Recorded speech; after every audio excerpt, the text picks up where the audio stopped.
Hey guys, this is German versus USA here, and this is going to be some Star Wars Battlefront beta gameplay.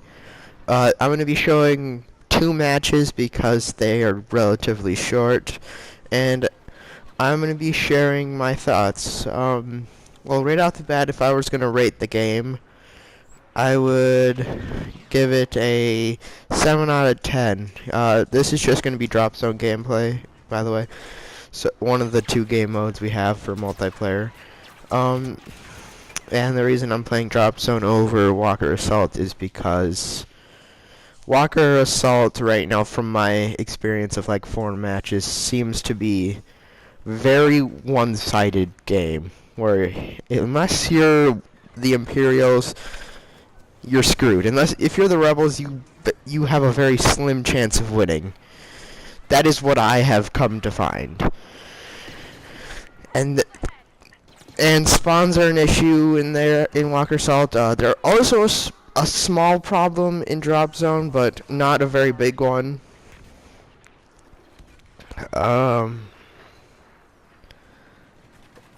So yeah, that I wouldn't. There's not a, Drop Zone's basically fine how it is now. Just some small improvements here and there.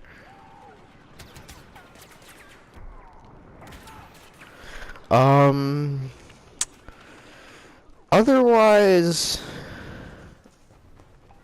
I don't see the problem with Drop Zone, like I said. Walker Assault, on the other hand, the main problem with it is just the Imperials have too much firepower, to the point where the Rebels just can't deal with it.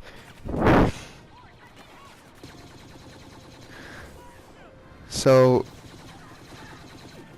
yeah, if you're the Rebels, you literally just kind of have to try and kill the Imperials off as fast as you can while trying to hold 2 relays. Which, as much as that sounds like doable,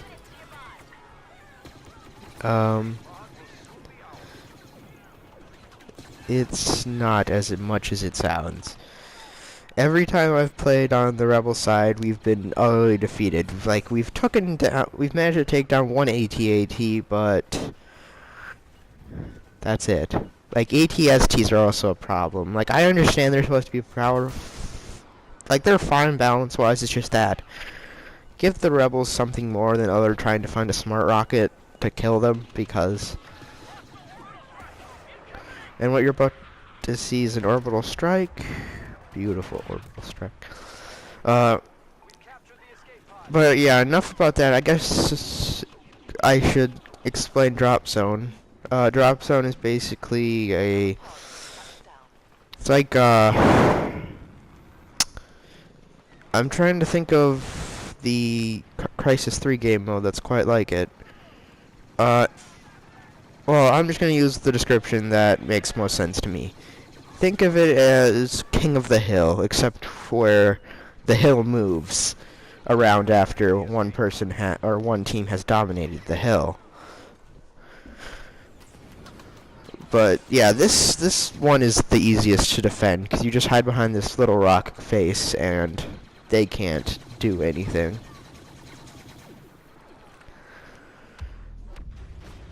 And that other rifle I'm using, it's called a cylinder rifle.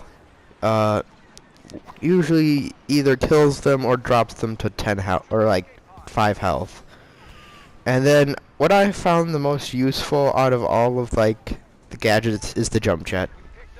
Like, thermal detonators are great, and then that's the smart rocket. Just totally ended up missing there. And then yeah, I was pretty sure I was gonna die there, but again, the jump jet let me like move away and like become because hitting someone while they're while they're in the air is very difficult. But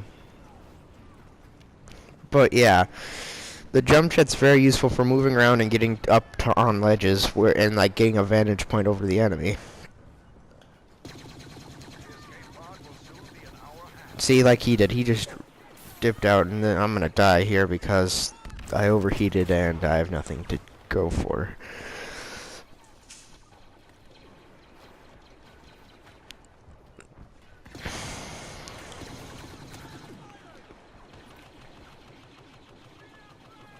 And then there's this guy with a personal shield. As soon as that goes down, he gets hit with a cylinder rifle. That guy, like, suicides, I think. I don't know. But yeah. Again, just right now, I'm enjoying the game. I would recommend it to any one of my friends at this point.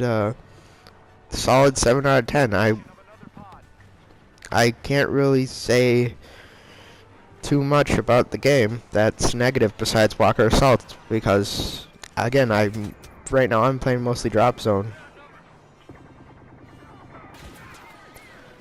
Just because Walker Assault is not very fun right now, even though Drop Zone's only 8 versus 8 and Walker Assault is 20 versus 20. As much as fun as yeah, I keep trying to get up onto that Imperial like transport, because that can be a very good vantage point. But yeah, it's just, yeah, Walker Assault needs some work, in my opinion. Otherwise, oh, and of course netcode, I should say. But otherwise, props to DICE Sweden, or Stockholm. Props to them. They've made this fairly well. This is our first victory.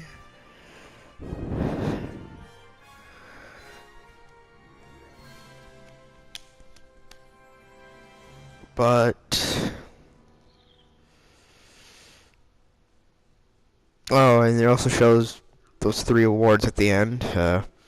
But rank 5 is the max you can go in the beta, which I got in within a day, just because it's fairly easy to do. The credit system. I should probably talk about the credit system. The credit system. The first escape pod has landed. The escape pod will soon be under Imperial control. How to best describe it? It's basically like the money system from Black Ops 1, except however much you score is translated into credits. So if you score 5,500 credits or score overall in a match, that's going to translate to 550 credits. It takes away a 0 in the conversion. I guess it's a decent way to balance items out, because the most expensive items in the beta are the gun I'm using right now and the jump jet. I can't remember like the official name off the top of my head for the gun I'm using. I just call it the MG42 because that's what it basically looks like. It's an MG42 without like a magazine. So yeah, for right now, for my purposes, it's the MG42. Because I think the original name's like the DST-15. I could have gotten that right, I could have not. But yeah, this is, well, I guess this is one glaring problem with Drop Zone that sometimes happens. It's just that one team kind of absolutely destroys the other and just 5-0s the other team, because to win Drop Zone you have to get 5 captures of the pod. And another interesting they've decided is if the timer hits 0, which more than often it does, just because sometimes one escape pod can change hands about 10 times before anything happens to it. Oh, there's a trade kill, but like I said, but yeah, like one team just like sometimes destroys the other, and because you need to get 5 captures, and the other team really can't do anything about it. Like, I don't know if it's just like the skill gap of players, or if well, I guess sometimes it's partly attributed to spawns, maybe, but I don't know what the glaring issue is going to be there. I don't know if they want to balance how they're going to, make it so each team has an equal chance, or if that's just how the game was designed, but I don't know if there's anything, if it's a player-related issue, or... Yeah, because we have two drop pods or they're not drop pods, escape pods.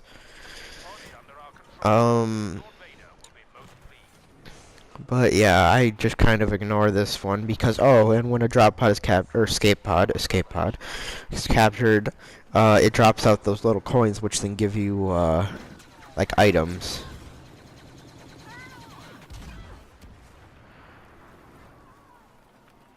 Which is nice. So the blaster pistol is like, you didn't use the blaster pistol, but the blaster pistol and this, the gun and the MG4A2 are like the best guns in the beta because, the MG4A2 is just best overall, in my opinion, and then the blaster pistol is the best for close range. Like, it just dominates close up.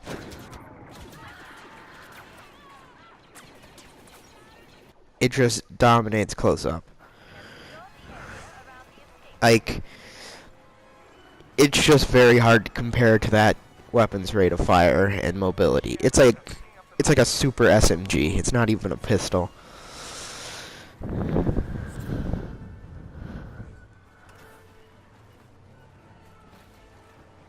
But yeah, we have 4 drop pods now, and this is gonna be coming up on the end of the match, and I'll let you guys enjoy the rest of it, which is kind of boring because nothing really happens,